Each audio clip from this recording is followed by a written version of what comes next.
ICC champions ട്രോഫിയിൽ അഫ്ഗാൻ നടത്തിയ കുതിപ്പ് ക്രിക്കറ്റ് ലോകത്തെ പോലും ഞെട്ടിച്ചിരിക്കുകയാണ്.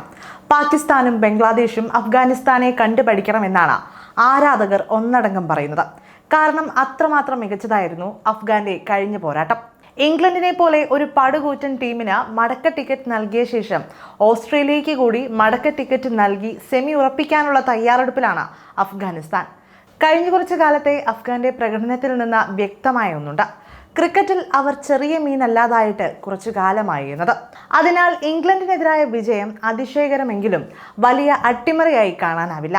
ഇഞ്ചോടിഞ്ച് പോരാട്ടത്തിൽ 8 റൺസിനാണ് ഇംഗ്ലണ്ടിനെ തോൽപ്പിച്ചത്. എന്നാൽ അഫ്ഗാന്റെ ഈ മുന്നേറ്റം ഇന്ത്യക്ക് ശുഭകരമായ വാർത്തയല്ല. ഇപ്പോൾ 3-ാം സ്ഥാനത്തുള്ള അഫ്ഗാനിസ്ഥാൻ സെമി ഫൈനൽ സ്ഥാനത്തിനായുള്ള പോരാട്ടത്തിലാണ്. ഗ്രൂപ്പിൽ നിന്ന് സെമിയിലെത്താൻ 2 ടീമുകൾക്കാണ് അവസരം. ഇംഗ്ലണ്ടിനെ അഫ്ഗാൻ പുറത്താക്കിയതോടെ ദക്ഷിണാഫ്രിക്ക, ഓസ്ട്രേലിയ, അഫ്ഗാനിസ്ഥാൻ ത്രികോണ മത്സരത്തിന് കളമൊരുങ്ങി കഴിഞ്ഞിരിക്കുകയാണ്. അഫ്ഗാന്റെ മത്സരങ്ങളെല്ലാം പാകിസ്ഥാനിലാണെങ്കിലും സെമിയിൽ ഇന്ത്യയെ നേരിടേണ്ടി വന്നാൽ ദുബൈയിലേക്ക് വിമാനം കയറും. സ്പിൻ ബൗളിംഗ് അഫ്ഗാന്റെ പ്രധാന ശക്തിയാണ്. സ്പിന്നിന് അനുകൂലമായ ദുബായ് ഇന്റർനാഷണൽ സ്റ്റേഡിയത്തിലെ പിച്ചിൽ അഫ്ഗാനെ നേരിടുക ഇന്ത്യൻ ബാറ്റർമാർക്ക് വെല്ലുവിളിയായേക്കും. മറ്റേതൊരു ടീമിനേക്കാളും ദുബായിൽ ഇന്ത്യയെ വെല്ലുവിളിക്കാൻ കഴിയുക അഫ്ഗാന് തന്നെയായിരിക്കും. അതിനൊരു പ്രധാന കാരണം ഇന്ത്യൻ താരങ്ങളെ നന്നായി അറിയുന്നവരാണ് അഫ്ഗാൻ താരങ്ങൾ എന്നത് തന്നെയാണ്. IPL അതിനൊരു കാരണമായി എന്ന് പറയാം. മാർച്ച് 2-ന് ഇന്ത്യ അവസാന ലീഗ് മത്സരത്തിൽ ന്യൂസിലൻഡിനെ നേരിടും. ഇന്ത്യ ന്യൂസിലൻഡിനെയും ദക്ഷിണാഫ്രിക്ക ഇംഗ്ലണ്ടിനെയും അഫ്ഗാനിസ്ഥാൻ ഓസ്ട്രേലിയയെയും തോൽപ്പിച്ചാൽ സെമി ഫൈനലിൽ ഇന്ത്യ അഫ്ഗാനിസ്ഥാനെ നേരിടും. അതേസമയം ഓസ്ട്രേലിയയും ദക്ഷിണാഫ്രിക്കയും തോൽവിയറിയാതെ മുന്നേറുകയാണ്.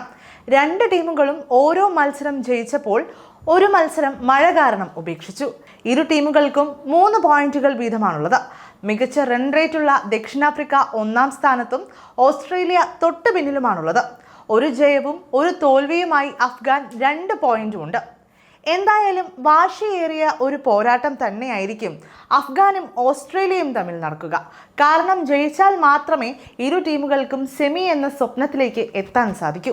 അതേസമയം ലാഹോറിലെ ഗദ്ദാഫി സ്റ്റേഡിയത്തിൽ ഇംഗ്ലണ്ടിനെതിരെ Afghan 325 runs അടിച്ചുകൂട്ടിയിരുന്നു.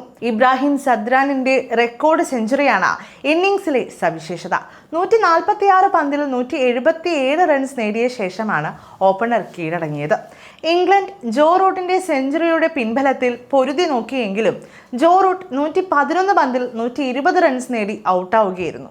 Ben Duckett, Jos Buttler എന്നിവർ 38 റൺസ് വീതം നേടിയെങ്കിലും കൂറ്റൻ വിജയലക്ഷ്യത്തിന് അടുത്തെത്താനേ കഴിഞ്ഞുള്ളൂ. ഒരു പന്ത് ശേഷിക്കെ 8 റൺസ് അകലെ വെച്ച് ചേസിംഗ് അവസാനിപ്പിക്കേണ്ടി വന്നു ഇംഗ്ലണ്ടിന്.